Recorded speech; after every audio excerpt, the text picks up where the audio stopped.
Everyone, so I'm going to start. In fact, I'm going to complete the chapter of registration. अभी तक हमने registration के chapter में section 22 को बिल्कुल डिटेल तरीके से पढ़ा। कौन किसको registration करवाने की आवश्यकता है, कहाँ 10, 20, 40 की लिमिट है। फिर हमने section 23 कहाँ registration नहीं करवाना इसको पढ़ा और कहाँ compulsory registration करवाना है वो पढ़ा। आगे आइए ज़रा, अब ये थोड़ा सा procedural part. Yes guys, procedural part की बात कर लें कि भाई रजिस्ट्रेशन कराने का प्रोसीजर एक्सेट्रा क्या है। आइए जी, सेक्शन 25, 3-4 सेक्शन करने हैं। 25, अब थोड़ा सा स्पीड पकड़ूंगा मैं क्योंकि अभी तक मैं आपको ढील दे रखी थी। मैंने कहा कोई नहीं, क्योंकि ये 26, 25, 26, 27, 28, 25, 26, 27, 29, 29, 25, 26, 27, 29 और बाबा आ गया 30। तो 25, 26, 27, 28, 29, 30, ये 6 सेक्शन है। आइए जरा इनको निपटाते हैं। पहले क्या कह रहे हैं जी, प्रोसीजर की बात कर रहे हैं।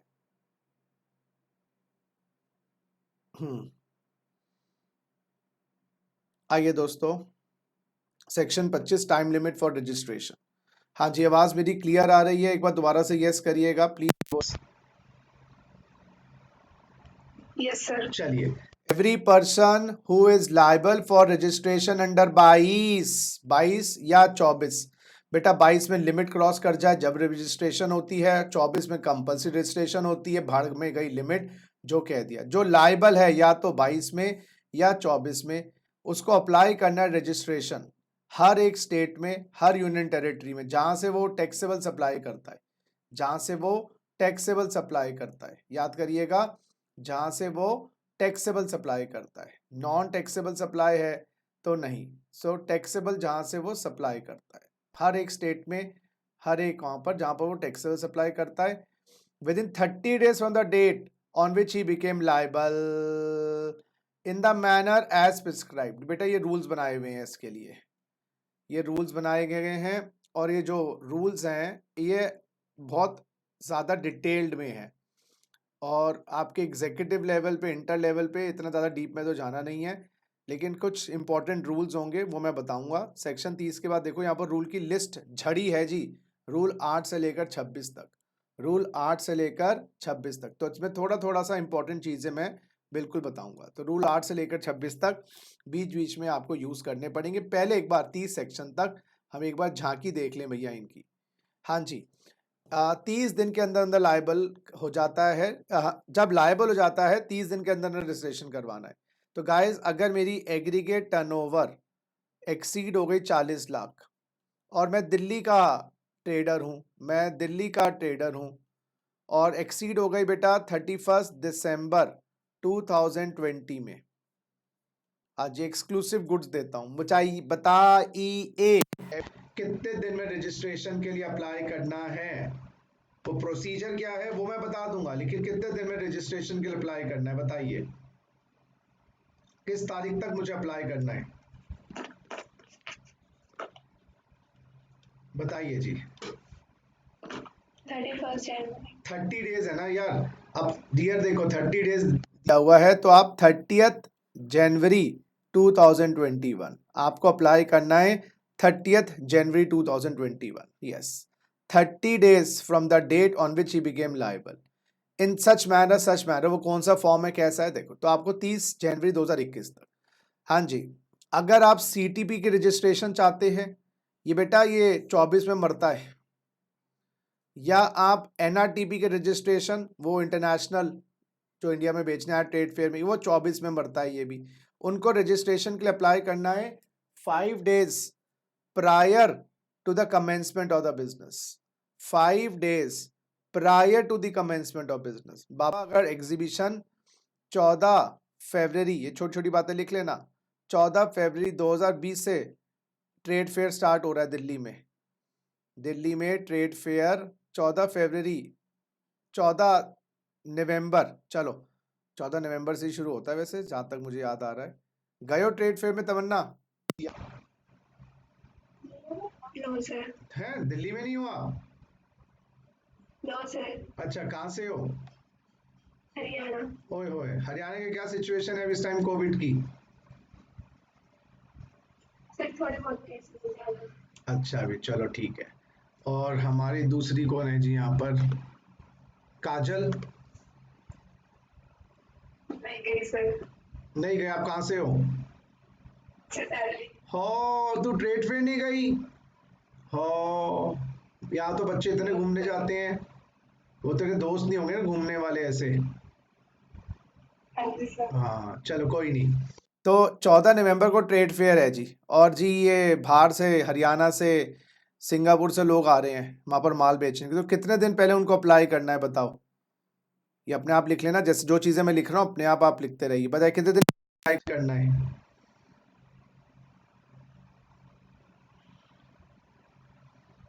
5 दिन पहले कमेंसमेंट ऑफ बिजनेस। 14 से बिजनेस स्टार्ट कर रहे हैं वो, मान लीजिए। तो 14 के बाद 13, 12, 11, 10, 9, हाँ जी, अप टू 9/11/2020 उनको अप्लाई कर देना है मिनिमम 5 डेज बिफोर। हाँ, अब 6/11 को कर दो, बेटर है। तो 9 नवंबर तक उनको अप्लाई कर देना है, 5 डेज बिफोर कमेंसमेंट। हाँ, ये नहीं कि भाई 30 डेज ऑफ लायबिलिटी। बेटा 14 दिन के बाद तो चलता ही वो ट्रेड फेयर 14 दिन के लिए, तो 30 दिन के बाद कहाँ अप्लाई करोगे? वो फेयर ही खत्म हो जाएगा। तो वो जब वो इंडिया में अपना कमेंस करेंगे काम, उससे 5 दिन पहले। चलो आओ। A person having a unit as defined in Special Economic Zone 2005 in a Special Economic Zone or being a Special Economic Zone developer, दो चीजें बोल रहे हैं।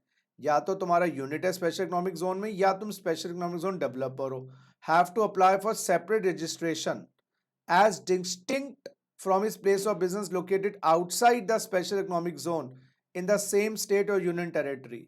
अब ये प्रोवाइजो क्या कह रहा है 25(1) का, आइए जरा देखिए। So proviso to section 25(1), proviso to section 25(1), हाँ जी, ये क्या कहता है? ये कहता है जी, जैसे आपको पता है दिल्ली है, दिस इज दिल्ली, ठीक है, और ये दिल्ली के अंदर एक स्पेशल इकोनॉमिक जोन एरिया है, मान लो SEZ। सेस क्या होता है?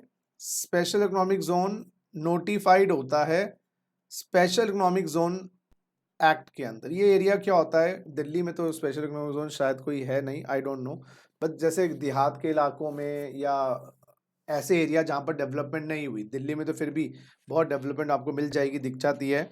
ऐसे बहुत इलाके हैं जहाँ पर 50 साल का डेवलपमेंट नहीं हुई, तो किसानों की ज़मीन लेकर मुआवजा देकर वो जोन बनाते हैं स्पेशल इकोनॉमिक जोन। इस स्पेशल इकोनॉमिक जोन में एक तो होता है डेवलपर, एक तो होता है जी डेवलपर। डेवलपर कौन होता है? जिसका जिम्मा या जिसको दे दिया जाता है भाई आप लोग इस स्पेशल इकोनॉमिक जोन को संभालो, आप डेवलप करोगे, सड़कें बनवाओगे, कुछ करोगे।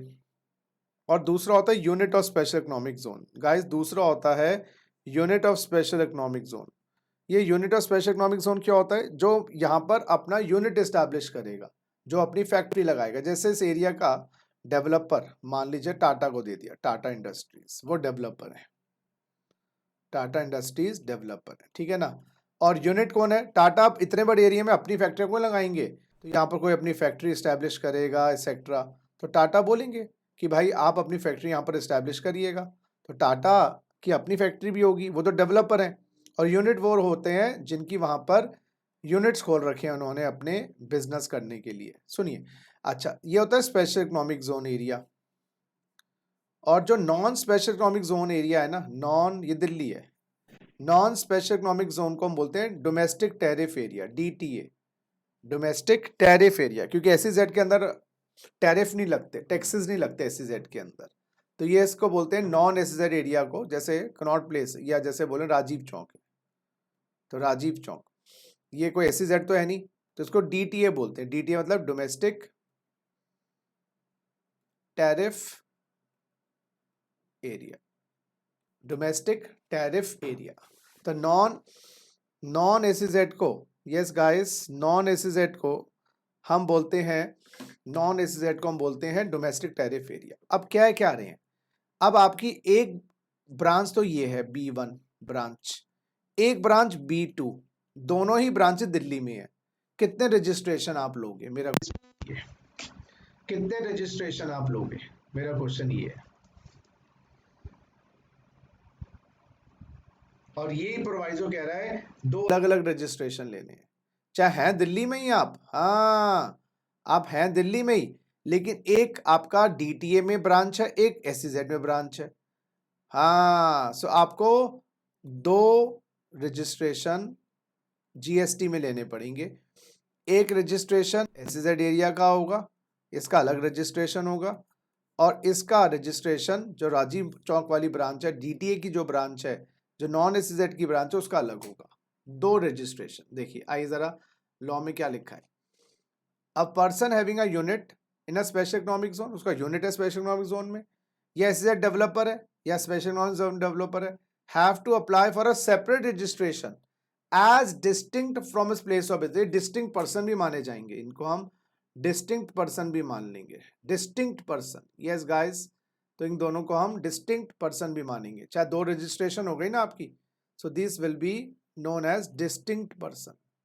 और डिस्टिंक्ट पर्सन की पॉइंट आया था कि डिस्टिंक्ट पर्सन के अंदर जो सप्लाई होती है बिना कंसिडरेशन के भी वो सप्लाई मानी जाती है। हाँ वो अलग बात है, जीरो रेटेड सप्लाई होती है, कैसी होती है, वो इंटर स्टेट मानी जाती है। यस, सेक्शन 7 में इसको तो सप्लाई माना जाएगा, सेक्शन 7 में सप्लाई माना जाएगा। शायद ये मेरी बात अगर आपको याद आए तो शेड्यूल 1 की बात है, शेड्यूल 1, जहाँ पर शेड्यूल 1 में ये बात लिखी थी। यस गाइस, शेड्यूल 1 में ये बात लिखी थी, शेड्यूल 1 में ये बात लिखी थी कि it is deemed as supply without consideration. यहाँ पर हमने आईजीएसटी एक्ट में लिखा है इंटर स्टेट सप्लाई माना जाएगा, inter state supply. IGST act में याद करिएगा, अगर स्पेशल इकोनॉमिक जोन डेवलपर को सप्लाई देनी है या वो ले रहा है सप्लाई, तो अगर एसईजेड या तो सप्लायर के रूप में या रिसीवर के रूप में, वो इंटर स्टेट सप्लाई मानी जाएगी। ये बात और याद रखिएगा। तो पहली बात ये सप्लाई है, ये इंटर स्टेट सप्लाई है। और तीसरी बात, आईजीएसटी एक्ट में लिखा था जीरो रेटेड सप्लाई मानी जाएगी, जीरो रेटेड सप्लाई। इसको ऐसा करता हूं, मैं आपको कंबाइन करता हूं इसको, रुको रुको, इस तीनों पॉइंट्स को ना आपको मैं अंडरस्टैंडिंग करवाता हूं।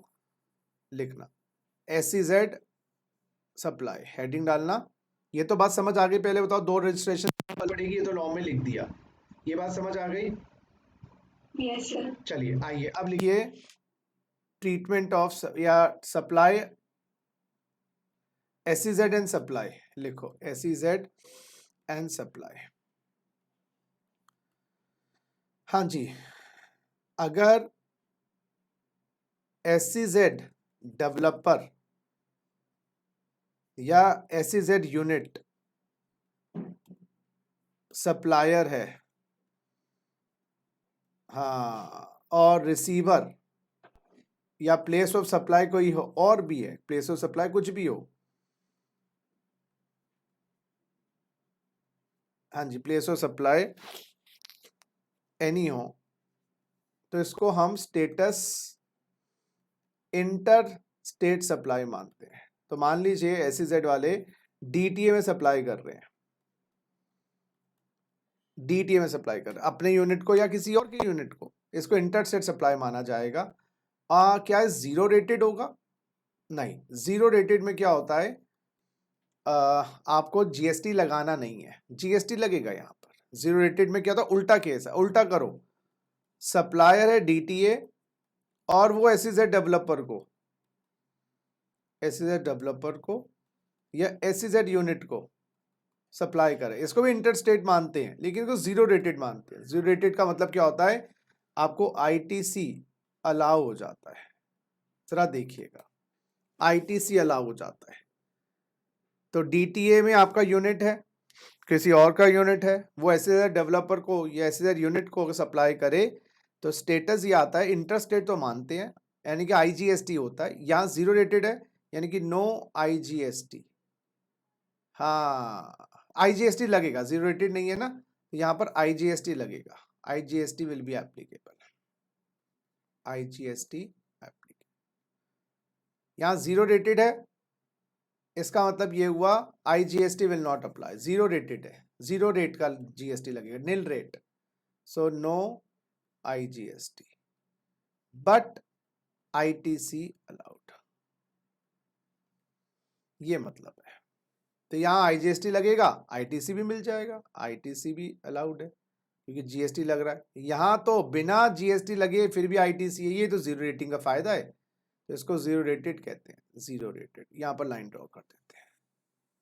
तो दोबारा से रिपीट करेंगे, SEZ डेवलपर या SEZ unit domestic tariff area में सप्लाई करे उसको इंटर स्टेट कहते हैं, चाहे सेम स्टेट हो, ये जो दिल्ली का लॉ जी, ये भी दिल्ली का है, चाहे सेम स्टेट है फिर भी इंटर स्टेट कहते हैं। ये दिल्ली का DTA है और दिल्ली का SEZ है, इंटर स्टेट दोनों में ही है, ये जीरो रेटेड नहीं है, ये IGST लगेगा और ITC ले लेना, IGST एप्लीकेबल और ITC अलाउड। जब IGST है ही तो फिर क्या दिक्कत है, फिर तो ITC भी मिल जाएगा, है ना। लेकिन यहाँ पर क्या है गाइस, DTAA अगर स्पेशल इकोनॉमिक जोन डेवलपर को सप्लाई करे, हाँ जी, supply to SEZ, supply to SEZ, to है, सप्लाई टू SEZ, ये सप्लाई बाय SEZ है। तो सप्लाई टू SEZ क्या होता है, वो जीरो रेटेड मानी जाती है, IGST नहीं लगता, यस। तो यहाँ पर DTA IGST नहीं लगाएगा, लेकिन ITC अलाउ हो जाएगा। बात समझ आ गई नहीं आ गई, जल्दी बोलिए। और एक्सपोर्ट्स भी जीरो रेटेड होते हैं, तो जीरो रेटिंग का मतलब क्या होता है, ये जीरो रेटेड बताया था मैंने प्लेस ऑफ सप्लाई के अंदर, बताइएगा, मैंने बताई थी बात, यस सर, बताई थी। तो ये बात क्लियर हुई है, कुछ नहीं है, समझ आ गई बात। Yes sir. तो बस SEZ डेवलपर चाहे दिल्ली में है, और या ये DTA का तुम्हारा यूनिट है, तुम्हें एक अलग से रजिस्ट्रेशन लेना पड़ेगा, DTA का किसी और का यूनिट है फिर तो कोई दिक्कत नहीं, लेकिन तुम्हारा एक यूनिट ऐसे डेवलपर है, एक यूनिट तुम्हारा DTA में, रजिस्ट्रेशन अलग अलग लेना पड़ेगा, बिल्कुल सही है। चलिए जी नेक्स्ट, अब ये क्या कर रहे हैं, every person who makes supply from territorial waters of India shall obtain registration in the coastal state or union territory where the nearest point of the appropriate baseline is located। अरे बाबा, अगर आप territorial water से supply कर रहे हैं तो आपको जो नियरेस्ट स्टेट है या नियरेस्ट यूनियन टेरिटरी है वहां से रजिस्ट्रेशन लेना पड़ेगा। तो अगर मान लीजिए आप यहाँ पर सप्लाई कर रहे हैं और नियरेस्ट इसके तमिलनाडु है, ये टेरिटोरियल वाटर है, तो आपको तमिलनाडु में अप्लाई फॉर रजिस्ट्रेशन, पानी में कहाँ अप्लाई करोगे, तो if you are supplying for territorial waters तो नियरेस्ट पॉइंट जो भी है उसका, तमिलनाडु है, केरला है, आंध्र प्रदेश है, वहां रजिस्ट्रेशन के लिए अप्लाई करना पड़ेगा। आइए, effective date of registration, the effective date shall be from the date on which the person liable for registration where the registration has been submitted in 30 days। guys अपना ही क्वेश्चन देखो, liable हो गया था वो बंदा 31 दिसंबर 20 अंडर सेक्शन 22 बिकॉज उसकी aggregate turnover 40 से ऊपर हो गई थी और उसने अप्लाई कर दिया, हाँ बच्चों अप्लाई कर दिया 30 दिन में, तो अप्लाइड ऑन,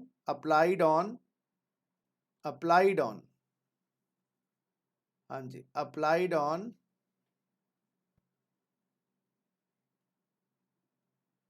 6 जनवरी 21 और उसको ग्रांट हो गया सर्टिफिकेट, ग्रांटेड ऑन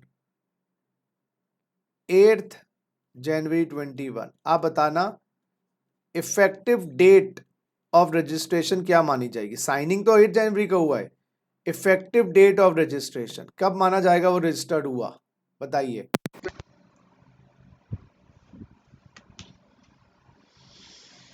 कब माना जाएगा वो रजिस्टर्ड हुआ, बताइए कब माना जाएगा वो रजिस्टर्ड हुआ। The date shall be effective from the date on which person become liable for registration। The registration shall be effective from the date on which the person liable for registration। तो यानी कि defective date जिस दिन वो liable हुआ 31/12/20, यानी कि सुनो, 31/12 को तुम लायबल हुए, तुमने कोई सप्लाई करी, रजिस्ट्रेशन तो नहीं था ना तुम्हारे पास, वो भी तुम अप्लाई करोगे, तुम्हें इन सप्लाईज पर भी जीएसटी देना पड़ेगा। इफेक्टिव डेट का मतलब ये है, क्योंकि हम ये मानेंगे आप 31/12 से रजिस्टर्ड हुए, साइनिंग तो आपको रजिस्ट्रेशन ऑर्डर तो 8 जनवरी 21 को साइन किया गया, लेकिन उसका लागू होने की तारीख 31/12 से हो गई। तो 31/12 से 8/12 के बीच में जो भी तुमने सेल करी होगी उस पे जीएसटी लगेगा। तुमने नहीं लगाया, गवर्नमेंट तुमसे रिकवर करेगी। ये मतलब है इफेक्टिव डेट का। अगर 8 से लागू करते तो बीच में 7 दिन जो तुमने सेल करी उस पे जीएसटी नहीं लगता, लेकिन नहीं, ये कहा है गवर्नमेंट ने। बात समझ आई नहीं आई? Yes sir. तो जो भी 31/12/20 से 8 जनवरी, क्यों तुम्हें ये मान लो तुम आज तुम 5वीं क्लास से स्टार्ट कर रहे हो क्लास लेना, 4 क्लासेस मिस कर दी, मैंने कहा ना मैं तो ये मानूंगा फीस पहली क्लास से आई है, तो ये जो 4 क्लासेस खत्म हो गई हैं इसकी भी फीस तुम्हें देनी पड़ेगी। तो तुमने 5वीं क्लासेस ज्वाइन किया है, जैसे योगा की क्लासेस ज्वाइन करी हैं, वो इंडिपेंडेंट होती हैं 5 तारीख से, मैं तो 1 तारीख से मानूंगा। हाँ, तो इसी तरीके से अगर आपने 30 दिन में अप्लाई कर दिया तो हम ये मानेंगे कि आपकी लाइबिलिटी वाले दिन ही आप लाइबल हो गए। इफेक्टिव डेट वो है, यानी कि 31/12/20 से लेकर 8 जनवरी के बीच में जो भी आपने सप्लाई करी होगी उसका भी आपको जीएसटी देना पड़ेगा, चाहे नंबर नहीं था आपके पास। अब एज्यूम करो बच्चों, आपने अप्लाई किया है 30 दिन के बाद, अप्लाइड ऑन मान लीजिए 10 फरवरी 2021 और आपको ग्रांट हुआ है सर्टिफिकेट 12/2/21। इस केस में इफेक्टिव डेट क्या मानी जाएगी रजिस्ट्रेशन की?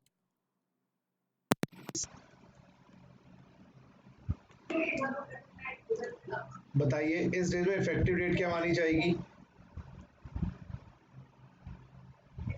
31 दिसंबर।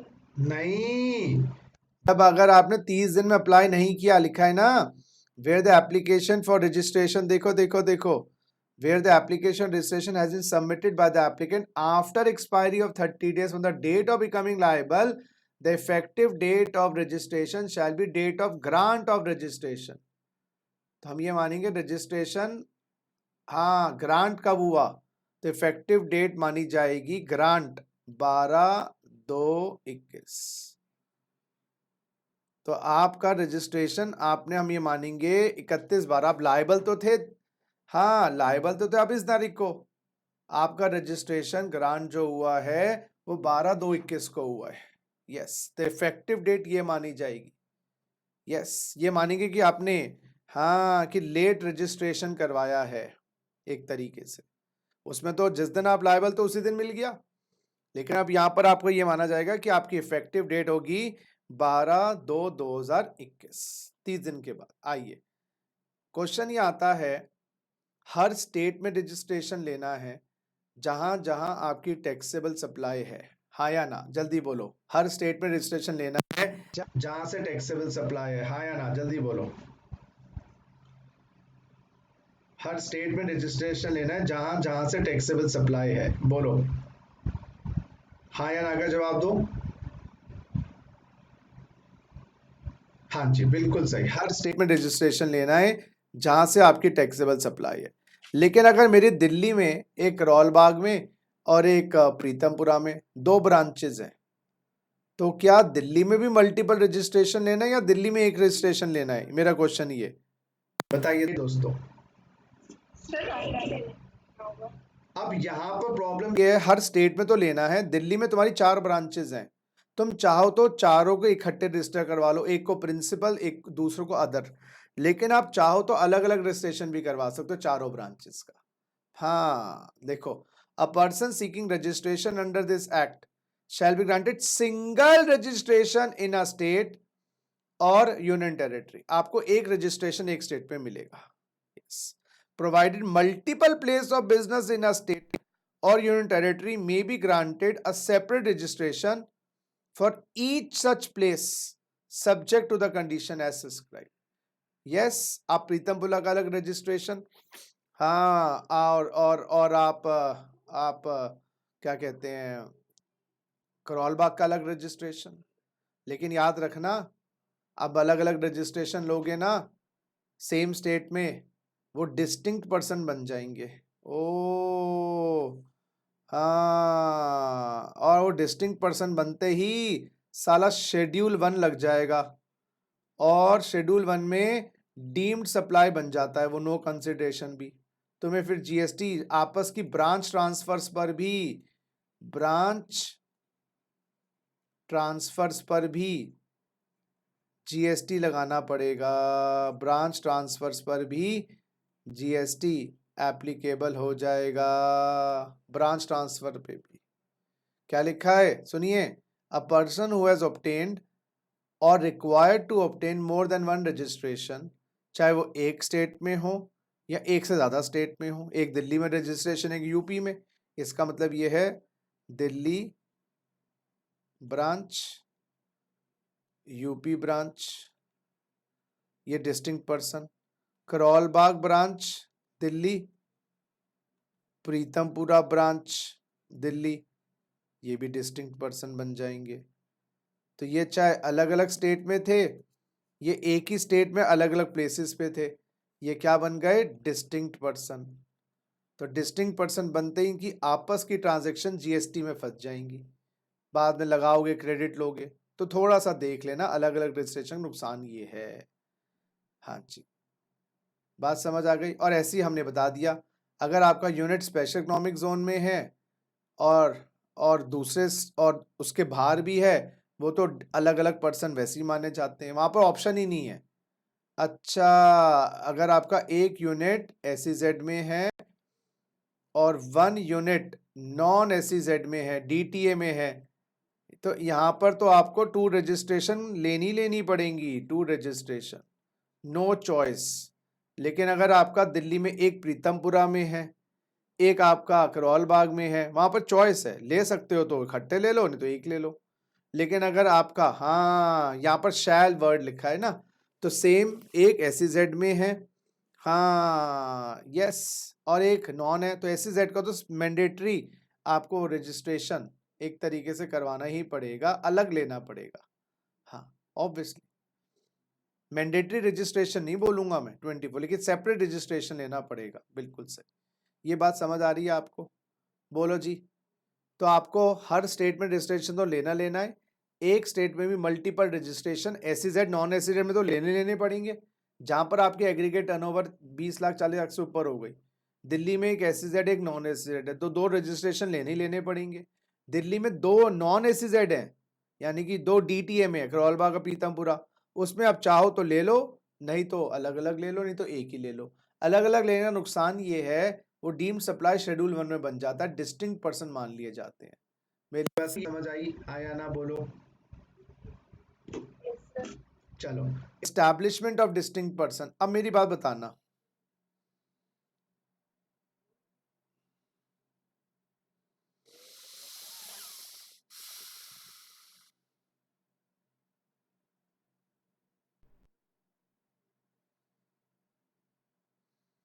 a person who has obtained or required to obtain more than one registration, whether in one state or more than one state, in respect of each such registration treated distinct person। तो multiple registrations distinct person माने जाते हैं। Multiple registration same state के हों, हाँ, या different state के हों, या डिफरेंट, हाँ सेम स्टेट हो। बच्चों देखो कितने छोटी छोटी थियोरेटिकल पार्ट्स हैं बेटा, एक second. Multiple registration same state के हों या डिफरेंट स्टेट के हों, उनको डिस्टिंक्ट पर्सन का दर्जा मिलता है, डिस्टिंक्ट पर्सन का दर्जा मिलता है। So multiple registration same state में हो या डिफरेंट स्टेट में हो, उनको डिस्टिंक्ट पर्सन का दर्जा मिलता है। जो 25(4) ये कह रहा है, और ये 25(5) क्या कह रहा है, person has obtain registration in a state, Delhi में रजिस्ट्रेशन ले रखा है, और यूपी में एक ब्रांच है उसकी, वो नॉन रजिस्टर्ड है, क्योंकि वहां से टैक्सेबल सर्विस नहीं होता। क्या इन दोनों को डिस्टिंक्ट पर्सन माना जाएगा?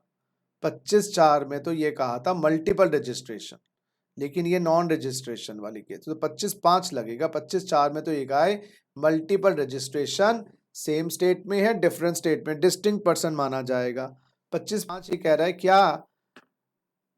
क्या ये डिस्टिंक्ट पर्सन माने जाएंगे? बताइए। मैं बताऊं? पर्सन हैज ऑब्टेन्ड रजिस्ट्रेशन और required to obtain registration Delhi in a state, establishment in another state, आपकी दूसरी स्टेट में एस्टैब्लिशमेंट है, वो रजिस्टर्ड वर्ड नहीं लिखा है यहाँ पर, इन दोनों को भी डिस्टिंक्ट माना जाएगा।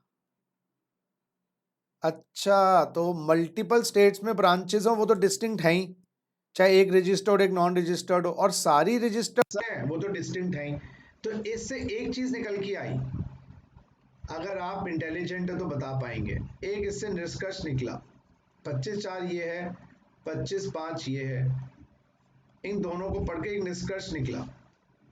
क्या निकला निष्कर्ष? बताऊं? दिल्ली में ब्रांच 1 रजिस्टर्ड है, दिल्ली में ही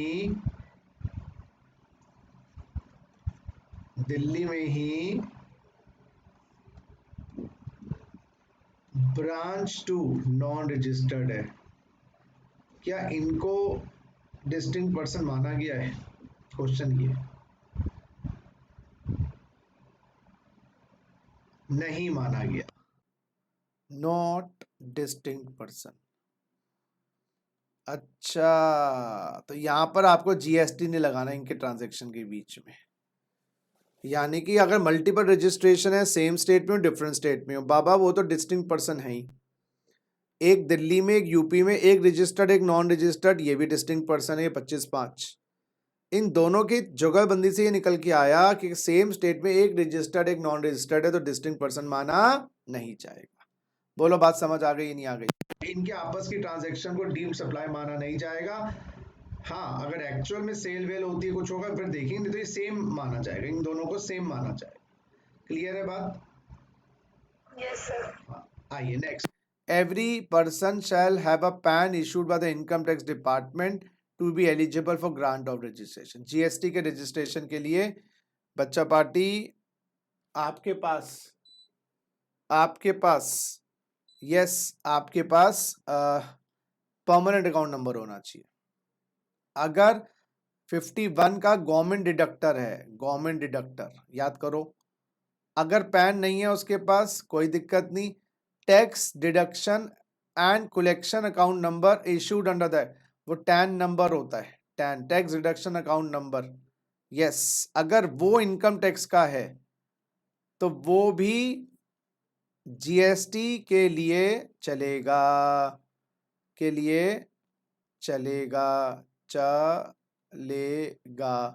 तो जीएसटी में आपको पास इनकम टैक्स का परमानेंट अकाउंट नंबर होना चाहिए जब जीएसटी में पंजीकरण मिलता है।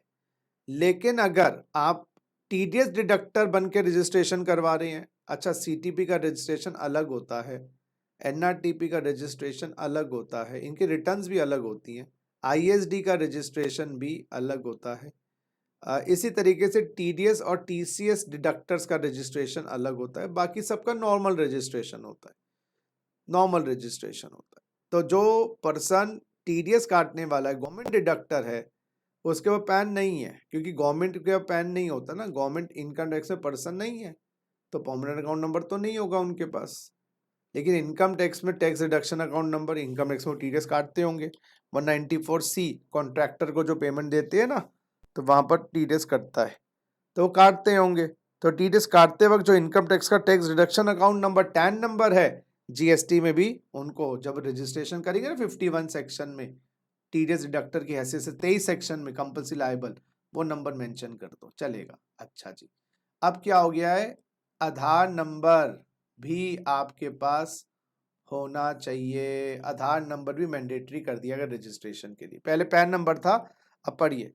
Every registered person yes, shall undergo authentication और furnish proof of possession of Aadhaar number in such manner. वो आधार ऑथेंटिफिकेशन, OTP वेरिफिकेशन जो होता है, अगर आप आधार से वेरीफाई करवाओगे ना तो आपके रजिस्टर्ड मोबाइल नंबर पे आएगा, तो पता लग जाएगा ये आधार नंबर आपका है, ऐसा नहीं किसी के बाप का आधार नंबर लिया हो। सो एवरी रजिस्टर्ड पर्सन आधार ऑथेंटिकेशन वो करेगा, या ऑथेंटिकेशन नहीं करे तो दिखाए उसका आधार नंबर कौन सा है। अगर उसके पास आधार नंबर नहीं है, such person shall be offered alternative and viable means of identification. तो हो सकता है हम उसको बोलेंगे कि भाई आपके पास फिजिकली चेकिंग करने के लिए डिपार्टमेंट से लोग आएंगे, क्योंकि आधार अगर है तो कम से कम पता लग जाता पर्सन है, लेकिन अगर आधार नहीं है तो कोई ऑल्टरनेटिव तरीका फिजिकल वेरिफिकेशन का पता लगाने का कि वो बंदा जेन्युइन है नहीं है, गवर्नमेंट कर सकती है। तो एवरी रजिस्टर्ड पर्सन, यानी कि जो पर्सन रजिस्टर्ड हैं, ऑलरेडी रजिस्टर्ड हैं, ऑलरेडी रजिस्टर्ड हैं, हाँ ऑलरेडी रजिस्टर्ड हैं, जो ऑलरेडी रजिस्टर्ड पर्सन, उनको कहा गया है। पहले तो आधार नंबर नहीं चाहिए था, अब अपना आधार दो हमें, हम उसको ऑथेंटिकेट करेंगे। आ गया ना, failure to undergo Aadhaar authentication और furnish proof of possession of Aadhaar, या तो आप OTP के थ्रू वेरीफाई कर लो अपना आधार, या आधार की कॉपी लगाओ, या फिजिकल वेरिफिकेशन। आ गया ना, furnish alternative viable means of identification. Registration आपका डीम टू बी इनवैलिड और आपका रजिस्ट्रेशन कैंसिल कर दिया जाएगा और ये माना जाएगा आपका रजिस्ट्रेशन नहीं है, तो आपको रजिस्ट्रेशन करवाना था और आपका रजिस्ट्रेशन कैंसिल हो जाएगा, तो जो भी आपका रजिस्टर्ड है सारा काम खराब हो जाएगा। इसलिए, और ये कब से मैंडेटरी किया गया है, 1/4/2020 ऑनवर्ड्स। जो 1/4/2020 ऑनवर्ड्स जितने भी पुराने रजिस्टर, यानी कि जो अप टू 31 मार्च 20 रजिस्टर्ड थे, उन सबको बोला गया वेरीफाई करवाओ। अच्छा, और जो जो जो नया रजिस्ट्रेशन अप्लाई करेंगे कब से, विद इफेक्ट फ्रॉम 1/4/20। क्या लिखा है, on or from the date of notification, वो ये है, एवरी इंडिविजुअल, इंडिविजुअल, ये इंडिविजुअल की बात कर रहे हैं, सुनो मेरी बात, shall in order to be eligible for grant of registration, अगर तुम्हें रजिस्ट्रेशन चाहिए, undergo authentication, yes OTP verification का कॉन्सेप्ट जैसे, या प्रूफ ऑफ आधार नंबर दो, या अदर वो वाइबल मीन्स। अगर तुम्हारे पास आधार नहीं है तो तुम कैसे OTP वेरीफाई करवाओ, कैसे प्रूफ दोगे, तो फिर आपको ऑल्टरनेटिव और वाइबल मीन्स ऑफ आइडेंटिफिकेशन, तो उसको हम दूसरे तरीके से फिर बोलेंगे, आपके पास अफसर फिजिकल वेरीफाई करने आएगा कि आपकी दुकान किया, क्योंकि लोग नकली में GST रजिस्ट्रेशन करवा लेते थे, क्रेडिट को डिस्ट्रीब्यूट करते थे, क्रेडिट लेते थे, बोगस कंपनियां, बोगस कंपनियां। लेकिन सर ये तो इंडिविजुअल के लिए है। अब गवर्नमेंट ने क्या कहा है, अदर देन इंडिविजुअल, वो 6C में, तो विद इफेक्ट फ्रॉम 1/4/20, ये इंडिविजुअल के लिए, ये नॉन इंडिविजुअल के लिए, कंपनीज उनको भी कहा गया। अगर फ्रेश एप्लीकेशन दे रहे हो तो वही वाली बात देखना, अंडरगो ऑथेंटिकेशन और furnish proof of possession of Aadhaar number of the कर्ता, कर्ता का दो, मैनेजिंग डायरेक्टर का दो, होल टाइम डायरेक्टर का दो, सच number of partners, member of managing committee of association, board of trustees. तो नॉन इंडिविजुअल में कंपनीज आ गया, फर्म आ गया, AOP BOI आ गया, AOP BOI आ गया, पॉलिटिकल पार्टीज आ गई, पॉलिटिकल पार्टीज आ गई, है ना, चैरिटेबल इंस्टीट्यूशंस आ गई। इन सबको कहा गया है कि अगर आप 1/4/20 के बाद अप्लाई करते हो तो आपको भी वही 3 तरीके से, या तो आधार ऑथेंटिकेशन, या proof of possession of Aadhaar, या ऑल्टरनेटिव कोई मीन्स ऑफ आइडेंटिफिकेशन देना पड़ेगा। यस, और गवर्नमेंट चाहे तो कुछ लोगों को ये आधार ऑथेंटिफिकेशन से एग्जेम्प्ट कर सकती है, कुछ लोगों को गवर्नमेंट आधार ऑथेंटिफिकेशन से एग्जेम्प्ट कर सकती है, और इसमें मैं बताऊं कौन है, फॉरेन सिटीजन्स, फॉरेन सिटीजन्स। एक मिनट, नहीं ये वाला, सॉरी ये वाला है, सॉरी 6D है, exemption from Aadhaar authentication, exemption from Aadhaar authentication. और इसमें क्या आ गया, नोटिफिकेशन आ गई गवर्नमेंट की, जो फॉरेन सिटीजन्स हैं, फॉरेन सिटीजन्स हैं उनको जरूरत नहीं है आधार ऑथेंटिफिकेशन, क्योंकि आधार नंबर होता ही नहीं फॉरेन सिटीजन के पास। Foreign citizen, foreign non residents कह लो, जो, हाँ जी, फॉरेन सिटीजन्स कह लो, चलो फॉरेन सिटीजन्स कह लो, या जो ऑथराइज सिग्नेटरी नहीं है, नॉन ऑथराइज सिग्नेटरी, जैसे अगर पार्टनर है, एक ऑथराइज्ड सिग्नेटरी है, दूसरा है, उसको ऑथेंटिकेट नहीं करवाना, सारे पार्टनर्स को ऑथेंटिकेट नहीं करवाना। तो दोबारा रिपीट करूंगा बच्चों, दोबारा रिपीट करूंगा बेटा। 6A क्या कहता है? जो ऑलरेडी रजिस्टर्ड है उनको आधार ऑथेंटिफिकेशन या proof of possession of Aadhaar या alternative means of identification provide किए जाएंगे।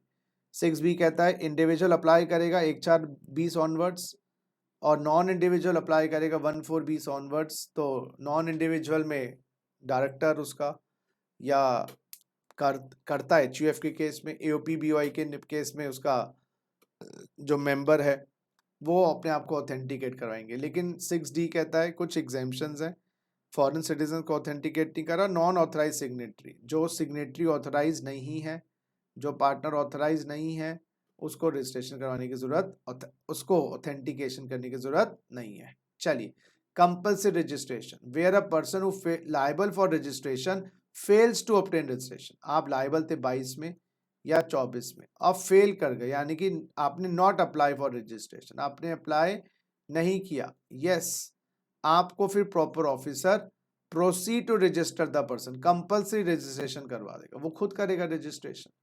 हाँ जी, बिल्कुल सही, वो रूल्स के हिसाब से, तो आपको रजिस्ट्रेशन करवा दिया जाएगा। UN डिप्लोमेट्स, अरे बेटा यूनाइटेड नेशंस के जो ऑफिसेज है ना, यूनाइटेड नेशंस कह लो, फॉरेन डिप्लोमेट्स कह लो, फॉरेन डिप्लोमेट्स कह लो, इनकी सर्विसेज एग्जेम्प्ट है। ये आगे सर्विसेज जो देते हैं ये एग्जेम्प्ट है GST से। लेकिन प्रॉब्लम कब है? ये सप्लायर से सर्विसेज लेते हैं, ये सप्लायर से सर्विसेज लेते हैं, यहाँ GST लगता है, फिर उनको इस GST का रिफंड दे देते हैं, रिफंड ऑफ GST।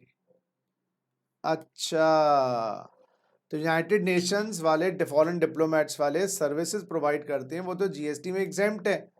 लेकिन जब ये इनपुट सर्विसेज लेते हैं या इनपुट सप्लाईज लेते हैं, उस पे तो GST लगता है। जैसे मैंने इनको माल बेचा, मैंने इनको कंसल्टेंसी दी, फिर ये क्या करते हैं? उसका रिफंड ले लेते हैं। पढ़िए जरा, any specialised agency of UN, multilateral financial institutions, foreign embassies shall be granted unique identity number। इनको रजिस्ट्रेशन नंबर देते, जो नॉर्मल वालों को तो GSTN, goods and service tax, हाँ जी, GSTIN goods and service identification number, उनको तो पूरा एक आइडेंटिफिकेशन नंबर, हाँ जी, पूरा दिया जाता है। लेकिन इनको यूनिक आइडेंटिटी नंबर UIN दिया जाता है। क्यों दिया जाता है? रिफंड ऑफ टैक्सेस और notified supplies receive by them, क्योंकि उनको रिफंड लेना है, इसलिए उनको यूनिक आइडेंटिटी नंबर लेना होता है। यस, तो united nations, international organisations, foreign embassies, consulates, ये यूनिक आइडेंटिटी नंबर के लिए अप्लाई करते हैं, रजिस्ट्रेशन की कोई जरूरत नहीं है। आइए, अब आपको सर्टिफिकेट ग्रांट होगा, सर्टिफिकेट मिलेगा। Deemed registration, a registration or unique identity number shall be, सुनिए, deemed to be granted after expiry of the period specified in subsection 10। Section 10 आपको रजिस्ट्रेशन एक पर्टिकुलर टाइम में मिल जाता है, बताऊंगा, अभी बताऊंगा, लेकिन उस टाइम में नहीं मिला तो deemed to be granted. Yes, registration is to be given by GST department within prescribed time। Yes guys, एक पर्टिकुलर टाइम में मिल जाता है। आपने अप्लाई किया 5, तो मान लो 3 दिन का टाइम है, तो 8 तक आ जाएगा। If not granted between the specified time, deem to be granted. क्या मतलब बच्चों? सुनो मेरी बात, आपने मुझसे मांगा और मैं 4 मिनट तो कुछ बोला नहीं। अगर 4 मिनट तक मैं कुछ ना बोलूं तो ये मान लो कि जो आपने बोला है वो सच है। इसी तरीके से अभी हम करेंगे, वो रूल्स में करेंगे, रजिस्ट्रेशन को एक पर्टिकुलर टाइम लिमिट में प्रॉपर ऑफिसर को हाँ या ना करना है। मैं रजिस्टर नहीं कर रहा, रिजेक्शन बताओ, क्योंकि चुप्पी साध ली है, ऐसा नहीं चलेगा। तो उस पीरियड के एंड पर, जो भी 3-4 दिन का, 7 दिन का पीरियड है, हम ये मान लेंगे आपको रजिस्ट्रेशन मिल गया, अब जाके नंबर ले सकते हो। फिर आपको ये नहीं पूछेगा अरे अब बताना ये डॉक्यूमेंट लिया वो लिया, क्यों नहीं पूछा आपने? तो प्रॉपर ऑफिसर को अपनी तहकीकात जो भी उसको टाइम दिया गया है उसमें कर आके रजिस्ट्रेशन या तो हाँ कर या ना कर, तू है मेरी किरण, ना कराया है तो आप एटलीस्ट ना क्या है तो आपको रीजन तो पता चलेगा। चलिए नेक्स्ट, डीम्ड रजिस्ट्रेशन और नॉन रजिस्ट्रेशन पढ़ना जरा। अ ग्रांट ऑफ रजिस्ट्रेशन और unique identity number, unique identity number किसके लिए, बोलो जी, यूनिक आइडेंटिटी नंबर किसके लिए है? डिप्लोमेट्स। डिप्लोमेट्स के लिए, हाँ जी। अगर आपको SGST एक्ट में और UTGST एक्ट में रजिस्ट्रेशन मिल गया है या यूनिक नंबर मिल गया है तो हम ये मान लेंगे आपको CGST एक्ट में भी मिल गया है। हाँ जी, द ग्रांट ऑफ रजिस्ट्रेशन और unique number in this act shall be deemed to be the registration number और unique identity number under this act, यानी कि जो वहां का रजिस्ट्रेशन नंबर है वही नंबर आपका CGST, अलग अलग नंबर नहीं होते बाबा। अगर आपको रजिस्ट्रेशन या यूनिक आइडेंटिटी नंबर वहां पर हो गया है तो वो deem to be grant of registration और the unique identity number under this act, तो वहां पर अप्रूव हो गई आपकी एक्टिविटी, तो CGST एक्ट भी डीम टू बी अप्लाइड हो गया, ऑटोमेटिक मिल गया ना। तो स्टेट में जब अप्लाई करते हैं तो हमें CGST का ऑटोमेटिक रजिस्ट्रेशन मिल जाता है, क्योंकि आधा रजिस्ट्रेशन से कभी भी SGST एक्ट अलग से नहीं लग सकती, कभी भी UTGST एक्ट अलग से नहीं लग सकती, इसलिए सेंटर का रजिस्ट्रेशन लेना है। तो सेंटर का रजिस्ट्रेशन ऑटोमेटिक हो जाता है अगर आप स्टेट में रजिस्टर्ड हो गए, यस। और ऐसे उल्टा, अगर आपका CGST एक्ट, स्टेट की एक्ट और UTGST एक्ट में रजिस्ट्रेशन कैंसिल कर दिया, आपकी एप्लीकेशन रद्द कर दी गई, तो ऑटोमेटिकली ये माना जाएगा CGST एक्ट में भी आपकी एप्लीकेशन रद्द हो गई। तो बेसिकली क्या है, कभी भी SGST या UTGST बिना CG के लगता नहीं है। तो अगर आपकी एप्लीकेशन पारित हो गई है, पास हो गई है SGST एक्ट UTGST एक्ट में, तो हम ये मान लेंगे आपकी एप्लीकेशन CGST एक्ट में भी पारित हो गई है। अगर आपकी एप्लीकेशन रिजेक्टेड हो गई है, यस गाइस, अगर आपकी एप्लीकेशन रिजेक्टेड हो गई है SGST एक्ट UTGST एक्ट में, तो हम ये मान लेंगे CGST एक्ट में भी आपकी एप्लीकेशन रिजेक्ट हो गई है। अच्छा, ये क्या है? The certificate of registration issue to CTP, बिल्कुल सही, दूसरे स्टेट से जो माल बेचने आता है, हरियाणा यूपी से, non resident taxable person, non resident taxable person shall be valid for a period specified in the registration और 90 days from the effective date of registration whichever is earlier. अरे बेटा, trade fair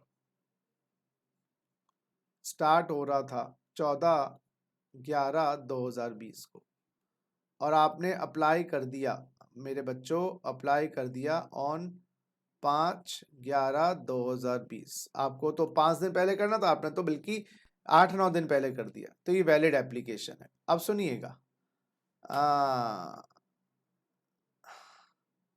अब आपने apply किया है certificate के लिए, apply, हाँ अप्लाई किया है अप टू 28 नवंबर 2020। बताइए आपका वैलिड सर्टिफिकेट कब तक रहेगा? आपने अप्लाई 5 किया है और अप्लाई 28 तक के लिए लिया है, तो आपका वैलिडिटी क्या होगा? देखो, period specified in the application 28/11/20 और 90 days from the date of registration, और आपको रजिस्ट्रेशन मिल गया, डेट ऑफ रजिस्ट्रेशन आपको मिल गया मान लो 10/11/2020, 90 days plus 10/11/2020 which ever is earlier. तो ऑब्वियसली अगर हम 10/11 या 28/11 कैसे हो गया, 28/11 नहीं 1 सेकेंड बेटा, अप्लाई अप टू, ये समझ नहीं आया, हाँ हाँ हाँ हाँ, वैलिड आपने रजिस्ट्रेशन के लिए अप्लाई किया 5/11, अप्लाई अप टू नहीं, लिखते हैं 1 सेकेंड बेटा, बड़ा थ्योरी है, थोड़ी सी कंफ्यूजिंग भी हो रही होगी आपके लिए। यहाँ पर हम लिखेंगे registration required up to, registration required up to 28/11, अपना 5 को किया, और रजिस्ट्रेशन ग्रांट हो गया आपको 10/11, तो वो क्या कह रहे हैं, 90 दिन from the effective date of registration.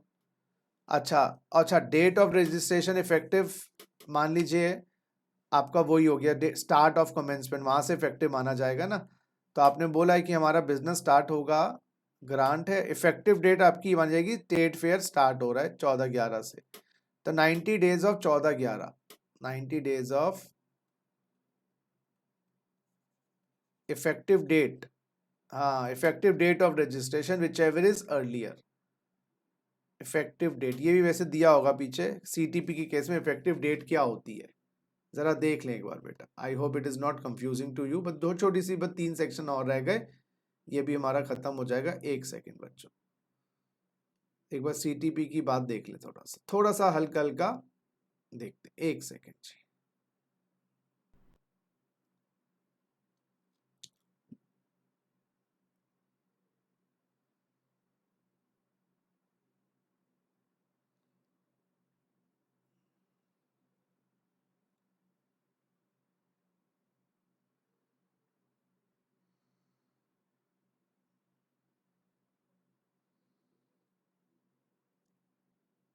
एक सेकेंड बच्चों, ये राजी एनआरटीपी का और सर्टिफिकेट, जरा आना जरा,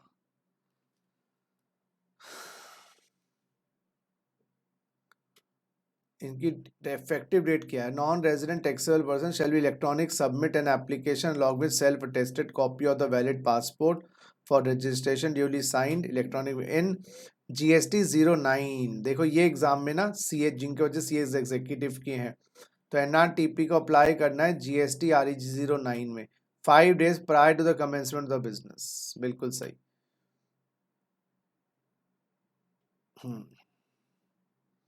और आपको टेम्परेरी रेफरेंस नंबर मिलेगा, छोड़िए बाद में बात करेंगे।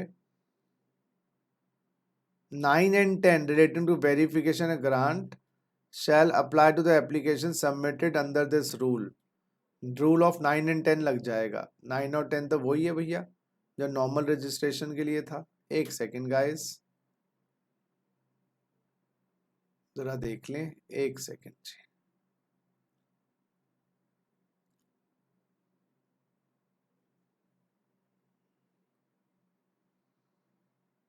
वैलिडिटी की बात थी ना, एक सेकेंड से, एक सेकेंड, हमने कौन सा रूल में चेक करें। इफेक्टिव डेट तो 9 ही सेक्शन कहता है। एक सेकेंड बच्चों, मैंने कहा थोड़ा सा थ्योरी है, थोड़ी थोड़ी थ्योरी है। एक सेकेंड, ज़्यादा डीप में नहीं जाना चाहिए मुझे, मैं जाऊंगा भी नहीं। एक सेकेंड बच्चों, हमने इफेक्टिव डेट की बात करी थी ना, effective date of registration rule 10 है, तो रूल 10 में ही ये एनआरटीपी सीटीपी का भी इफेक्टिव डेट पता चल जाएगा। फिर वो 90 डेज काउंट करने थे ना, वो भी मैं आपको बता दूंगा। एक सेकेंड, रूल 10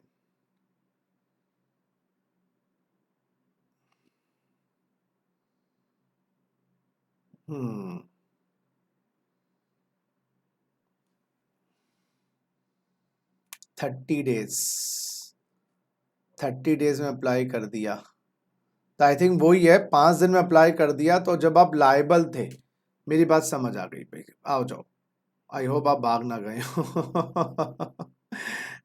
चलो आओ, आ जाओ, वापस आ जाओ। मैंने कहा ये थ्योरी है, ये मैंने पहले ही बता दिया था, थोड़ी सी थ्योरी है। आइए ज़रा, तो ये इफेक्टिव डेट की बात पे हम अटक गए थे, दोबारा से रिपीट कर रहे हैं इसको। मैं दोबारा से ना, ये 14/5 को 14/28 और ग्रांट है 10/11, 5 और 10, इन डेट्स को याद रखना, 5 और 10। दोबारा से कर रहा हूँ,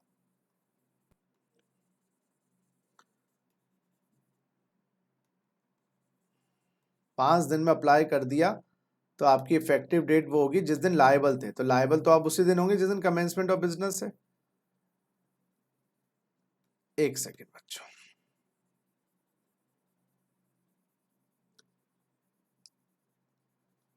आइए सर,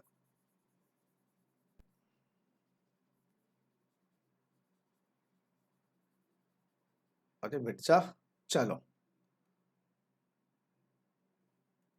आप वही CTB date of application for registration, date of application 5/11 2020 registration required up to 28/11/2020 commencement of business yes my dear friends 14/11/2020 date of grant आपको मिल कब गया रजिस्ट्रेशन 10/11/2020 लेकिन इसकी इफेक्टिव डेट मेरे बच्चों जिस दिन आप लायबल थे तो लायबल कमेंसमेंट को तो होंगे तो कमेंसमेंट की जो डेट है ना वो इफेक्टिव डेट आपकी मानी जाएगी 14/11/2020। अब क्या कह रही हैं ये registration shall be valid for a period specified. आप बताओ कब तक आपको लेना है तो स्पेसिफाइड पीरियड बेटा स्पेसिफाइड पीरियड तो आपने खुद ही कहा 28/11 तक तो 28/11 रिक्वायर्ड अप टू 28/11 और 90 days from the date of effective whichever is earlier तो आपका इफेक्टिव डेट यहां से 90 डेज तो मेरे हिसाब से अर्लियर डेट कौन सी आई बताना जरा अर्लियर डेट कौन सी आई बताइए बताइए अर्लियर डेट कौन सी आई बताओ तमन्ना 28 नवंबर। बहुत बढ़िया तो आपकी इफेक्टिव डेट 28/11/2020 अच्छा तुमने कहा है मुझे मार्च तक दे दो तो फिर अगर तुमने मान लीजिए अब एज्यूम करो अप्लाई कह रहा है 28 फरवरी तक रजिस्ट्रेशन अप टू 28 फरवरी तक तुमने मांगा है 28 फरवरी 2021 अब आपका वैलिड कब तक होगी तो वैलिड अप टू यही माना जाएगा अर्लियर 28 है ना इस केस में वैलिड कितना माना जाएगा इस केस में वैलिड कितना माना जाएगा बताओ भैया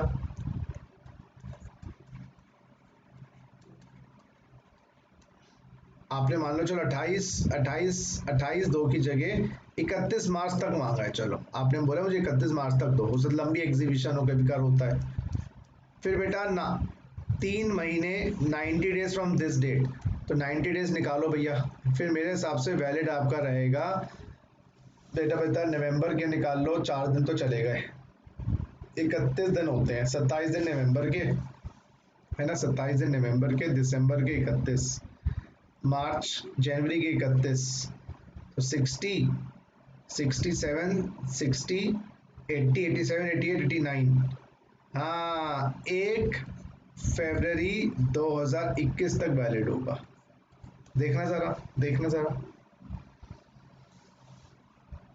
तो अगर आपने 31 मार्च तक मांगा है ना इफेक्टिव डेट से 90 दिन तो 4/11 से 4/12 4/12 से 4 जनवरी और 4 जनवरी से 1 फरवरी हम अगर टोटल काउंट करें 90 दिन बन गए चेक कर लो क्योंकि आपने इफेक्टिव डेट आपकी 4/11 है 11 में होते हैं अच्छा 30 दिन होते हैं तो 26 दिन बने ना बेटा यहाँ पर 26 और 31 दिसंबर के जनवरी के 31 60 80 86 एंड 88 तो 2 फरवरी तक आपका डिफेक्टिव रहेगा देखो बेटा क्लियर हुई नहीं हुई बात जल्दी बताओ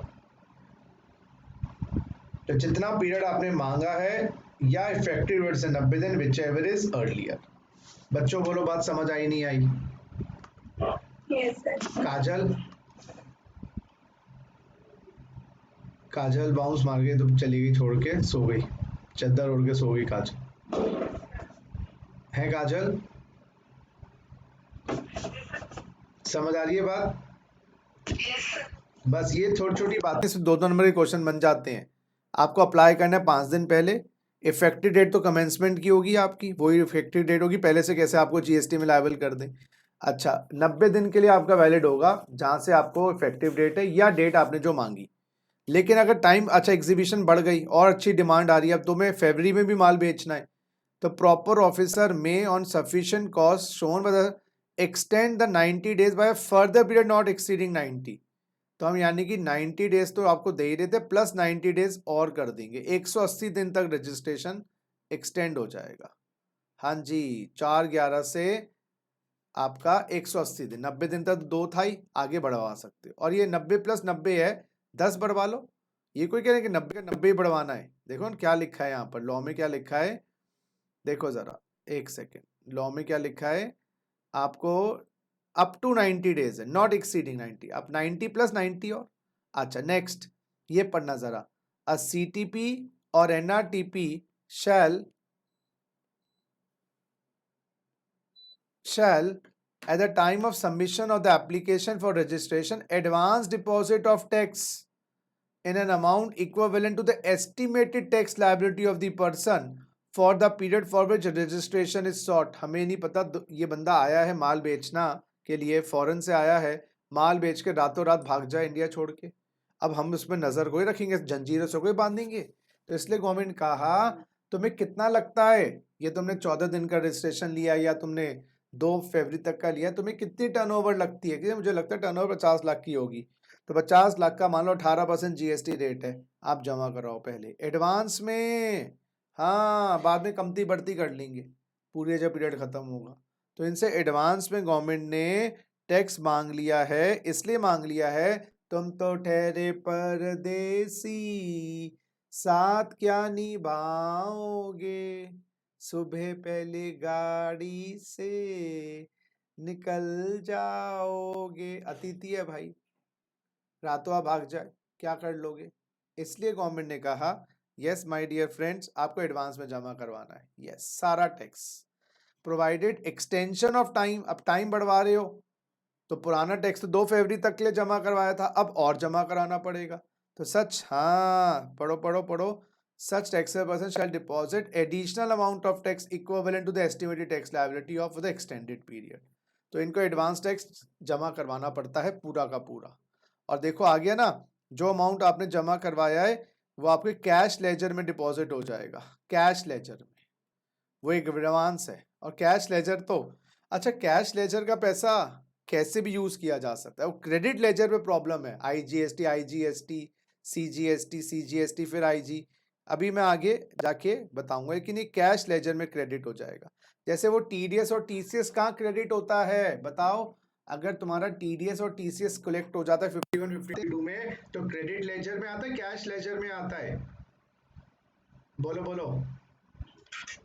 कैश लेजर। हाँ कैश लेजर तो तुम्हारा यार कैश है, क्रेडिट लेजर डिस्काउंट कूपन है, ये तुम्हारे वॉलेट में आ गया बस, ठीक है। आइए अमेंडमेंट ऑफ रजिस्ट्रेशन क्यों होगा, अरे डिटेल चेंज करवानी है रजिस्ट्रेशन में। आइए एवरी रजिस्टर्ड पर्सन या यूनिक आइडेंटिटी नंबर वाले फॉर डिप्लोमेट्स वो प्रॉपर ऑफिसर को इन्फॉर्म करेंगे अगर कोई चेंजेस है, यस कोई ऑफिस आपने चेंज कर लिया, प्रीतमपुरा का आपने कर दिया रोहिणी कर दिया, करौलबाग से शिफ्ट कर दिया, है ना, जो इन्फॉर्मेशन आपने दी थी उसमें चेंज आ गया, यस या तो वो अप्रूव कर देगा रजिस्ट्रेशन अमेंडमेंट्स, प्रॉपर ऑफिसर बोलता ना ना ना ना ये आप झूठ बोल रहे हो आपका ऑफिस वही है, या रिजेक्ट कर देगा अमेंडमेंट्स।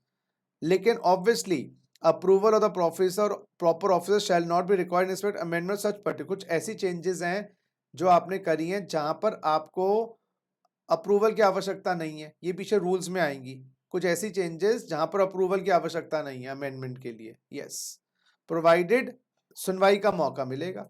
तो अगर आपकी कोई मान लीजिए एड्रेस में चेंज आ गया, कोई आपके है ना काम करने के तरीके में चेंज आया है, जिस रजिस्ट्रेशन के टाइम पे वो इन्फॉर्मेशन में बदलाव आ गया तो आपको प्रायर अप्रूवल लेनी पड़ेगी, लेकिन कुछ चीज़ों के लिए अभी पढ़ लेंगे आपको प्रायर अप्रूवल लेने की आवश्यकता नहीं है। नेक्स्ट कैंसिलेशन ऑफ रजिस्ट्रेशन, आइए the proper officer on is loose motions, proper officer on is loose motions, sorry own motion, अच्छा मुझे लगा लूज मोशन, ओन मोशन अपने आप, अपने आप, हाँ जी अपने आप, या application file by the registered person, या जो रजिस्टर्ड पर्सन एप्लीकेशन फाइल करे, या लीगल हायर्स, या रजिस्टर्ड पर्सन की मृत्यु हो गई है तो उसके legal heirs, cancel the registration, yes registration रद्द करना, रद्द करना, क्यों रद्द करवा रहे हो, आइए देखिए बिजनेस बंद हो गया, रब्बा रब्बा, तो अब बंद करवाओ रजिस्ट्रेशन, बेकार में क्यों रखा हुआ है ऑन, या उनको पता लग गया आपने अप्लाई नहीं किया रजिस्ट्रेशन बंद करने के लिए, उनको पता लग गया, उनके फील्ड ऑफिसर ने बताया कि भाई दुकान तो 20 दिन से बंद पड़ी है, महीने से बंद पड़ी है, या बंदे की डेथ हो गई, वो कैंसिल कर देंगे। या transferred fully for any reason including death of the proprietor, या ट्रांसफर कर दिया गया है, अमेलगमेशन हो गया है, डीमर्ज हो गया है, तो बिजनेस आपका बंद हो गया है, किसी कारणवश हो गया है, बंद हो गया, तो बंद करो। Change in constitution of the business, अरे बंद नहीं हुआ, इंडिविजुअल ने कंपनी बना ली, रामलाल ने रामलाल लिमिटेड बना ली, तो बेटा रजिस्ट्रेशन अमेंड करवाओगे या बंद कर दोगे, मेरा क्वेश्चन ये है। अब रामलाल लिमिटेड बना ली, तो अब रजिस्ट्रेशन अमेंड करवाओगे या कैंसिल करवाओगे? नहीं, कैंसिल। क्यों? ये इंडिविजुअल है, इसका परमानेंट अकाउंट नंबर अलग होता है, और रामलाल लिमिटेड है, इसका पैन अलग होता है। तो अमेंडमेंट में बदलाव नहीं होता, अमेंडमेंट में आपने खुद ही अपना ऑफिस ए की जगह बी कर दिया, आपने अपना प्रोडक्ट बी की जगह ए कर दिया, लेकिन यहां तो रामलाल लिमिटेड बन गया, change in constitution of the business हो गया। और जब change in constitution of the business है तो भाई अलग अलग पैन होता है, रामलाल लिमिटेड कंपनी है, उसके डायरेक्टर्स अप्लाई करेंगे, ये इंडिविजुअल था, तो ये यहां पर रजिस्ट्रेशन कैंसिल करवाएंगे, इसका रजिस्ट्रेशन कैंसिल करवाएंगे। हाँ जी, next, taxable person no longer liable to be registered under 22-24 और intends to out of the registration. देखो जी, ये नई बात आई है कि अगर आप 22 में थे, सुनो मेरी बात, अच्छा इनकम टैक्स में एग्जेम्पशन लिमिट्स हर साल मिलती हैं, एक बार मिलती हैं? इनकम टैक्स में 2.5 लाख की लिमिट जैसे होती है, कभी 3 लाख की लिमिट होती है, कभी 5 की होती है, ये हर साल मिलती है, एक बार मिलती है लाइफ में? बताइए। हर साल। लेकिन जीएसटी में जो 10 लाख 40 लाख की लिमिट्स है ना, हर साल नहीं होती, एक बार आप रजिस्टर्ड हो गए, एक साल आपकी एग्रीगेट टर्नओवर 40 से ज्यादा हो गई, अगले साल एग्रीगेट टर्नओवर खाली 5 लाख है, जीएसटी लगाना पड़ेगा क्योंकि रजिस्टर्ड हो गए। अच्छा, एक बार आप इंडिया में माल बेचने आए, उसके बाद, हाँ उसके बाद आप माल बेचने आए ही नहीं, कभी आना ही नहीं है, लिख कर दे दो, फिर कैंसिल करवा लो ना। तो लिखा है कि अगर आप 22 और 24 में आ चुके हो, लेकिन अब आपको लग रहा है आगे कभी 22 और 24 में जिंदगी, अब आपकी नेक्स्ट 5-6 साल से टर्नओवर खाली 50,000, 1 लाख, 50,000, 1 लाख, तो ये ऑप्शन भी दे रहे हैं, अगर सेटिस्फाई हो जाए पीओ, तो पीओ सेटिस्फाई हो जाए तो आपको डी रजिस्टर कर देगा। कम से कम शांति से बैठो, अपनी टर्नओवर पे बार बार जीएसटी लगाना पड़ रहा है। तो taxable person is no longer liable to be registered under 22 और 24। तो यानी कि पहले तो 22-24 था, लेकिन अब वो परिस्थितियां नहीं है, या आ बैल मुझे मार, वॉलंटरी रजिस्ट्रेशन ले रखा है, और क्या गलती हो गई जी, सांड ने बुरी तरह मारा, हम सांड के आगे खड़े हो गए थे, तो अब मुझे प्लीज निकाल दो इसमें से। तो या तो आप 22 और 24 में थे, अब आप आना नहीं चाहते 22-24 में, या परिस्थितियां नहीं है, तो ये ऑप्शन है, उसके रूल्स होंगे, कंडीशंस होंगी। हाँ जी, provided that during the pendency of the proceeding related to cancellation filed by the registered person। अब सुनो, आपने रजिस्ट्रेशन कैंसिल के लिए अप्लाई किया है 15/12/2020, अप्लाई फॉर कैंसिलेशन, लेकिन क्या इमीडिएटली ऑर्डर आ जाएगा? नहीं, अभी कार्रवाई चल रही है, प्रोसीडिंग्स चल रही है, कागजी कार्रवाई। अभी मीन टाइम जब प्रोसीडिंग चल रही है, आप रजिस्टर्ड हो या नहीं हो, जब तक कैंसिल नहीं किया जाए, रजिस्टर्ड हो, तो हम इसको सस्पेंड कर देंगे रजिस्ट्रेशन को, कम से कम, नहीं तो इसके बीच की ट्रांजैक्शन भी आपको जीएसटी देना पड़ जाता। समझो, 15/12/2020 को अप्लाई किया कैंसिलेशन के लिए, 15/12/2020 को अप्लाई किया कैंसिलेशन के लिए, अभी प्रोसीडिंग्स पेंडिंग चल रही है, 10-15 दिन तो लगेंगे। तो अगर ये सस्पेंड नहीं करेंगे तो इन 15 दिन में आप लायबल होते रहते, क्योंकि रजिस्ट्रेशन कैंसिल नहीं हुआ, मीटर तो चलता रहेगा ना। तो इसमें लिखा है रजिस्ट्रेशन सस्पेंड किया जा सकता है, कम से कम तुम्हें दुख ना हो यार। तो रजिस्ट्रेशन जब तक प्रोसीडिंग अब कैंसिल हो जाएगा, पहले हमने सस्पेंड करके रख दिया, तो फिर कोई दिक्कत नहीं है, ठीक है। हाँ जी, next, cancellation by proper officer, ये 29(2) जो है ना, ये कॉन्ट्रावेंशन है। अच्छा, 29(1) में भी कैंसिलेशन था, इसमें कोई लॉ तोड़ा था या जेन्युइन कैंसिलेशन था? एक सेकंड बच्चों, कहां चला गया, एक सेकंड बच्चों, जो 29(1) था, इसमें लॉ तोड़ा था इसलिए कैंसिल करवा रहे, या जेन्युइन रीजन से? 29(1) में बताओ, ये जेन्युइन रीजन थे, लॉ तोड़ा था? बोलो बोलो, जल्दी बोलो। जनवरी सर। हाँ, ये जेन्युइन रीजन थे, लेकिन 29(2) में है बदतमीजी। यस, आपने कॉन्ट्रावीन किया है provision of the act. Act मतलब CGST act, SGST act, rules, तो आपने प्रोविजंस तोड़े हैं, हम आपको डी रजिस्टर कर देंगे, बात खत्म। या अगर आप सेक्शन 10 में हो कॉम्पोजिशन स्कीम में, और कॉम्पोजिशन स्कीम में 3 रिटर्नें इकट्ठे नहीं भरी हैं आपने, 3 कंसेक्यूटिव टैक्स पीरियड। पहले तो इनकी रिटर्न ना क्वार्टरली होती थी, रिटर्न क्वार्टरली होती थी इनकी, अभी रिटर्न के प्रोविजंस करेंगे, लेकिन अब इनकी रिटर्न एनुअली हो गई है। पहले कॉम्पोजिशन की रिटर्न क्वार्टरली थी, अब रिटर्न एनुअली हो गई है। तो 3 कंसेक्यूटिव टैक्स पीरियड, यानी कि 3 कंसेक्यूटिव, पहले तो क्वार्टरली रिटर्न्स थी, तो अब ये टैक्स पीरियड है, तो इनका तो टैक्स पीरियड, लेकिन इनका tax period payment of taxes quarterly है। पहले टैक्स भी क्वार्टरली था, रिटर्न भी क्वार्टरली थी, लेकिन अब मैं ये बोलूंगा वो क्वार्टरली ना, इनको एक स्टेटमेंट फाइल करनी पड़ती है, टैक्स स्टेटमेंट, वो नहीं फाइल करी इन्होंने, तो हम उसको मान लेंगे। तो दोबारा रिपीट करता हूं, अगर आपने लॉ को तोड़ा है, आपके लिए कैंसिलेशन होगी, प्रॉपर ऑफिसर कैंसिल कर सकता है। यस, अगर कॉम्पोजिट डीलर हो, 3 कंसेक्यूटिव रिटर्न, पहले इनको अप्रैल मई रिटर्न, अप्रैल मई जून के 18 जून जुलाई तक, जुलाई अगस्त सितंबर की 18 अक्टूबर तक, अक्टूबर नवंबर दिसंबर की 18 जनवरी तक, और जनवरी फरवरी मार्च की आपको 18 अप्रैल तक रिटर्न फाइल करनी पड़ती थी। अब बच्चों इनकी रिटर्न एनुअली हो गई है, तो अब इस प्रोविजन को मैं कैसे पढ़ूं? प्रोविजन में लिखा है person paying tax under 10 has not furnished 3 consecutive tax period return. Now guys, 3 tax period तो उनका ईयरली हो गया, 3 साल तक टैक्स रिटर्न ना भरें, तो इंटरप्रिटेशन तो ये निकल के आएगी कि 3 साल तक उन्होंने रिटर्न इकट्ठे नहीं भरी। हाँ जी, एक 2010-11 2020-21 की भी नहीं भरी, 21-22 की भी नहीं भरी, 22-23 की भी नहीं भरी, 3 कंसेक्यूटिव रिटर्न्स नहीं भरी, तो ऑटोमेटिकली डी रजिस्टर कर देंगे। तो अब हम रिटर्न एनुअली होगी, क्या करें? Registered person other than B, other than B मतलब नॉन कॉम्पोजिट डीलर, बेटा लिखो, non composite dealer, non composite dealer. हाँ जी, उसने रिटर्न कितनी भरी? 6 कंसेक्यूटिव पीरियड। हाँ, इनके रिटर्न्स मंथली, तो 6 monthly consecutive, 6 monthly returns not filed. हाँ, 6 मंथली रिटर्न्स नॉट फाइल्ड। तो नॉन कॉम्पोजिट डीलर के लिए तो रिटर्न मंथली है ही, 6 रिटर्न्स कंसेक्यूटिव नहीं भरी आपने, तो 6 कंसेक्यूटिव रिटर्न्स आपने नहीं भरी, मरोगे जी।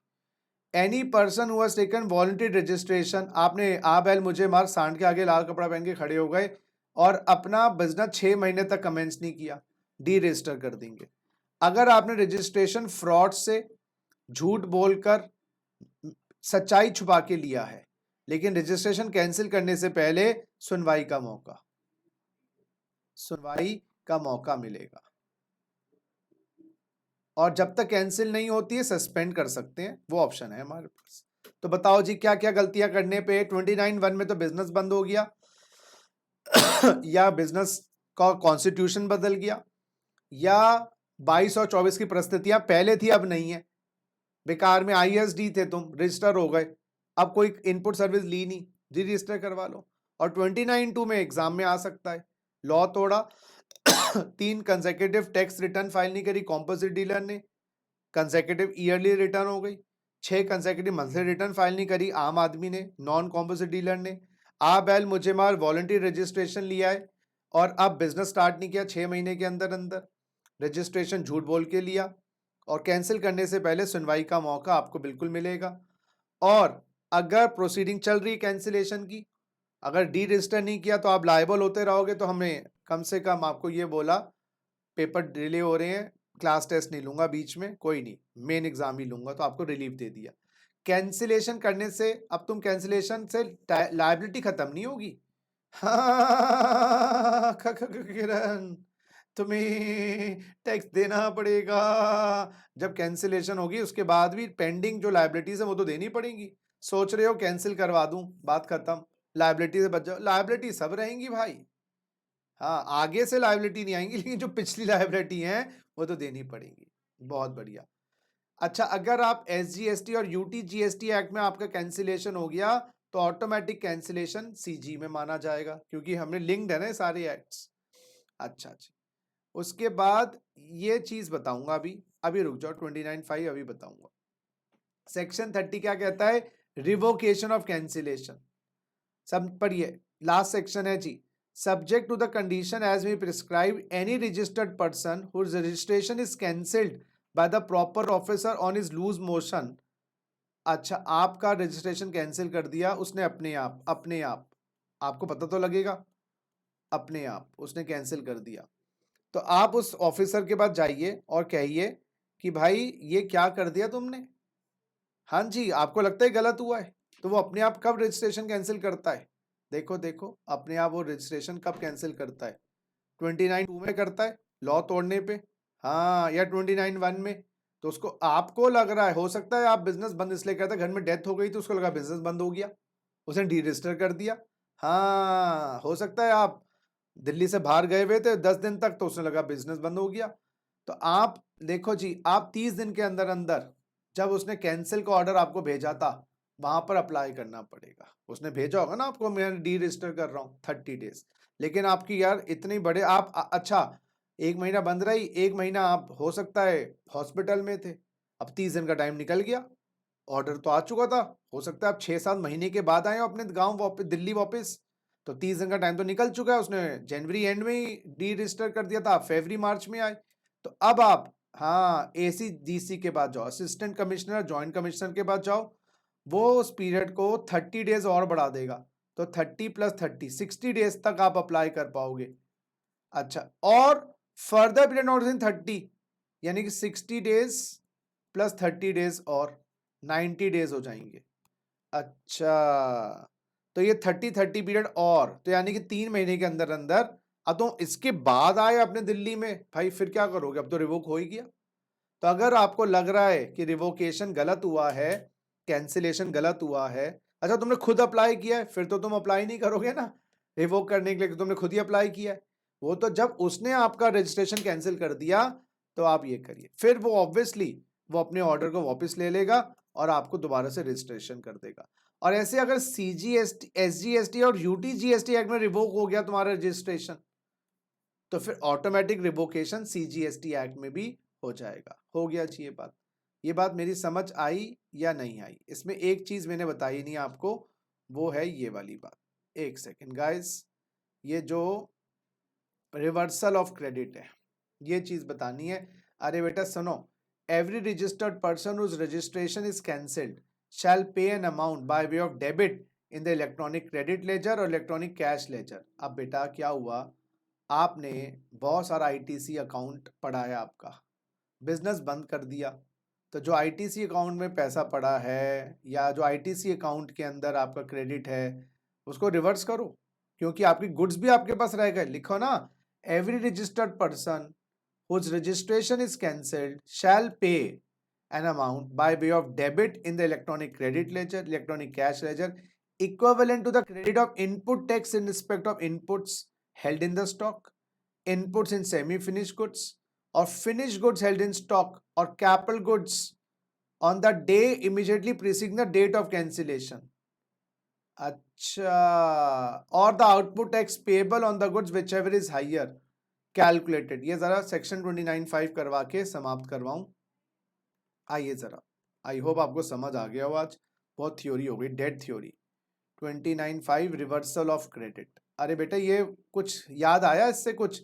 वो अब आप पहले तो टैक्स सिचुएशन में थे, अब आप नो टैक्स सिचुएशन में आ गए, तो जो आपने ITC क्लेम कर रखा था और गुड्स अभी पड़े रह गए, या तो गुड्स बिक गए होते, गुड्स रिमेनिंग है, उनका ITC अब आपको रिवर्स करना पड़ेगा, ये मैं कह रहा हूं। तो एग्जाम्पल क्या है, सुनिएगा।